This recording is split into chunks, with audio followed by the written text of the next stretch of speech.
വെളിച്ചെണ്ണ ഒഴിക്കാൻ പോവാം. ഉലുവായിട്ടു, ചെറിയ ഉള്ളിയും പച്ചമുളകും കൂടി ഇടുകയാണ്. വീട്ടിൽ ശരിയാക്കി വെച്ചിരുന്ന ഇഞ്ചി വെളുത്തുള്ളിയും കൂടെ പേസ്റ്റ് ഇതാണ്. ഇനി കുറച്ച് കറിവേപ്പില ഇടുകയാണ്. മഞ്ഞൾപ്പൊടി 1/2 ടീസ്പൂൺ, മല്ലിപ്പൊടി 1 സ്പൂൺ, മുളക് പൊടി 3 സ്പൂൺ,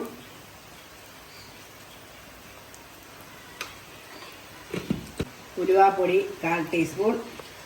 ഈ പൊടികളെല്ലാം കൂടി നല്ലവണ്ണം നമുക്ക് വറുത്ത് എടുക്കാം. അപ്പോൾ ഒരു മണം വരുന്നുണ്ട്. നമുക്കിനി ഇതിനകത്തോട്ട് ചൂടുവെള്ളം ഒഴിച്ച് കൊടുക്കാം. ആദ്യം 1 ഗ്ലാസ് ചൂടുവെള്ളം ഒഴിക്കുക.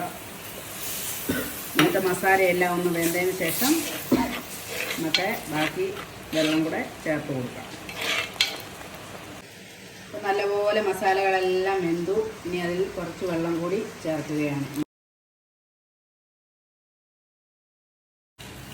മസാലയെല്ലാം തിളച്ചു. ഇനി നമുക്ക് മീൻ കഷ്ണങ്ങൾ പറക്കിയിടാം. കഷ്ണത്തിനകത്ത് ഉപ്പിട്ട് വെച്ചിരുന്നതുകൊണ്ട് നമ്മളിപ്പം ഉപ്പ് ചേർക്കുന്നില്ല. ഇതൊന്ന് വെന്തതിന് ശേഷം നമുക്ക് ഉപ്പ് നോക്കിയതിന് ശേഷം പോരാ എന്നുണ്ടെങ്കിൽ നമുക്ക് പിന്നീട് ചേർക്കാം.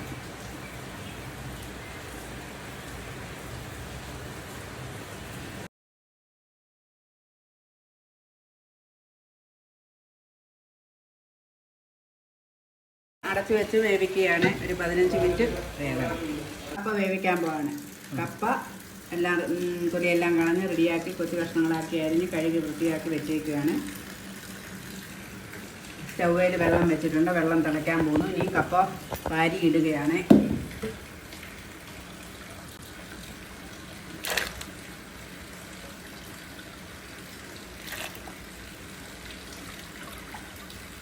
നല്ലപോലെ വെന്തു. ഇനി ഇത് ഊറ്റിയിടാൻ പോവാണ്. തേങ്ങ ചേർത്താണ് അരപ്പ് തയ്യാറാക്കുന്നത്. ഓരോ സ്ഥലത്തും ഓരോ രീതിയാണ്.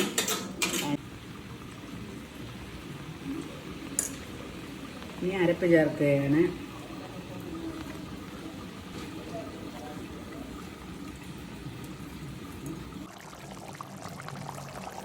അപ്പോൾ നമ്മുടെ മീൻകറി എല്ലാം റെഡിയായി.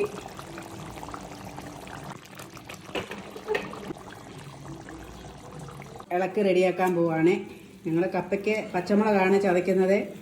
ഇപ്പോൾ കാന്താരി മുളക് ഉള്ളതുകൊണ്ട് കാന്താരി ചേർത്തന്നേ ഉള്ളൂ.